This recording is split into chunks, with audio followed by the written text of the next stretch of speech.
आमच्या न्यूज चॅनलला लाईक करा, शेअर करा, सबस्क्राईब करा आणि बेल आयकॉनवर क्लिक करा.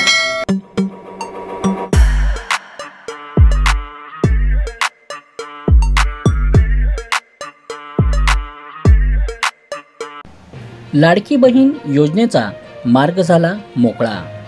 लवकरच मिळणार पहिला हप्ता. बघा फक्त रयतराज्य न्यूजवर. राज्य सरकारने अर्थसंकल्पीय अधिवेशनात मुख्यमंत्री माझी लाडकी बहीण योजनेची घोषणा केली होती. या योजनेअंतर्गत 21 ते 65 वयोगटातील महिलांच्या खात्यात 1500 रुपये जमा होणार आहेत. या योजनेसाठी अर्जाची प्रक्रिया देखील सुरू आहे. असं असताना लाडकी बहीण योजनेला कोर्टात आव्हान देण्यात आले होते. मुख्यमंत्री माझी लाडकी बहीण योजनेविरोधात दाखल केलेली याचिका मुंबई उच्च न्यायालयाने फेटाळली आहे. त्यामुळे या योजनेच्या माध्यमातून महिलांना देण्यात येणाऱ्या पहिल्या हप्त्याचा मार्ग आता मोकळा झाला. सरकारच्या धोरणात्मक निर्णयात कोणताही हस्तक्षेप करता येणार नाही अशी कोर्टाने याचिका फेटाळताना म्हटले आहे. त्यामुळे शिंदे सरकार आणि महिलांना मोठा दिलासा मिळाला आहे. नवी मुंबईतील नावेद मुल्ला नामक चार्टर्ड अकाउंटंट यांनी वकील ओवेस पेचकर यांच्यामार्फत याचिका दाखल केली होती. या याचिकेमार्फत लाडकी बहीण योजनेला कोर्टात आव्हान देण्यात आले होते. त्यामुळे महिलांना पहिला हप्ता मिळणार की नाही यावर मोठे प्रश्नचिन्ह निर्माण झाले होते. विरोधी पक्षनेत्यांनी आधी या योजनेला विधानसभेत विरोध केला. योजनेवर खालच्या भाषेत देखील टीका केली. राष्ट्रवादी काँग्रेस शरद पवार गटाचे प्रदेशाध्यक्ष जयंत पाटलांनी तर आता लाडकी बायको योजना आणा असं म्हणत अवघ्या महाराष्ट्रातील बहिणींची भरसभेत थट्टा उडवली होती. आता काका, लाडका काका, लाडकी काकी अशा सगळ्या योजना येण्याची शक्यता आहे. आमचं एकच म्हणणं आहे की लाडकी बायको योजना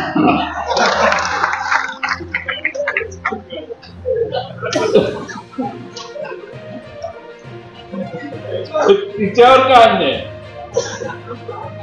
सगळ्या घरातल्यांना, मुलांना, बाळांना सगळ्यांना योजना काढतायत. आता कोर्टाने देखील महिलांना दिलासा देत लाडकी बहीण योजनेविरोधातील याचिका फेटाळून लावली आहे. सरकारच्या धोरणात्मक निर्णयात कोणताही हस्तक्षेप करता येणार नाही असे कोर्टाने याचिका फेटाळून लावताना म्हटले आहे. नावेद मुल्ला यांनी आपल्या याचिकेद्वारे लाडकी बहीण योजनेमुळे करदात्यांच्या पैशांचा अपव्यय होत असल्याचा आरोप केला होता. सरकारच्या धोरणात्मक निर्णयाला आव्हान देता येत नाही असे कोर्टाने या प्रकरणी याचिकाकर्त्यांचे कान टोचताना म्हटले आहे. महाराष्ट्रातल्या माता भगिनी आर्थिकदृष्ट्या आणखी सक्षम होत आहेत हे विरोधी पक्षांना बघावत नाही. तर आता हे लोक नावेद मुल्लाला हाताशी धरून खेळी खेळायला लागले की असे शब्दात भाजप जिल्हाध्यक्ष प्रदीप रामचंद्र यांनी विरोधी पक्षावर निशाना साधला है. देखिए, जो नावेद मुल्ला नाम का चार्टर्ड अकाउंटेंट है, उसने हाई कोर्ट में यह आह्वान दिया था कि लाडकी बहन योजना जो मुख्यमंत्री साहब ने, युति सरकार ने शुरू करी है, उसके बहनों को 1500 रुपये पर महीना नहीं मिले. इसलिए पूरे शहर में बहनों के मन में शंका का वातावरण था कि यह 1500 रुपये महीना प्रति माह आएंगे या ना आएंगे. लेकिन नावेद मुल्ला वह किस पक्ष से हो सकता है आप समझ सकते हैं. इनको पीछे से पूरा समर्थन राष्ट्रवादी कांग्रेस शरद पवार, कांग्रेस और हरे वोटों के सौदागर उद्धव बाला साहब ठाकरे की पार्टी उनको पीछे से समर्थन दे रही थी. लेकिन माननीय अदालत ने उसकी याचिका खारिज कर दी और कहा कि महाराष्ट्र के सभी बहनों को हर महीने 1500 रुपये उनके सीधे अकाउंट में आएंगे और रक्षाबंधन के दिन से यह आने शुरू हो जाएंगे. पहला हफ्ता 2 महीने का आएगा, 1500 जुलाई और 3000 का आएगा.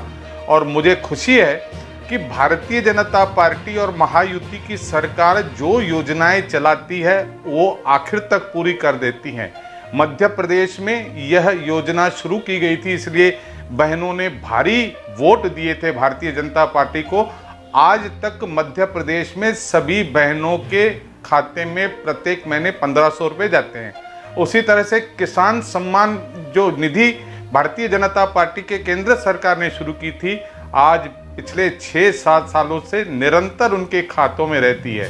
तो कहते हैं जो गारंटी होती है वो मोदी की पक्की होती है, बाकी सब बकवास है। योजनेविरुद्धची आपली कारस्थान व अफवा सफल होत नाही हे पाहून काँग्रेसनेच या नावेद मुल्लाला प्लांट केलं होतं की काय अशी चर्चा आता रंगू लागली आहे।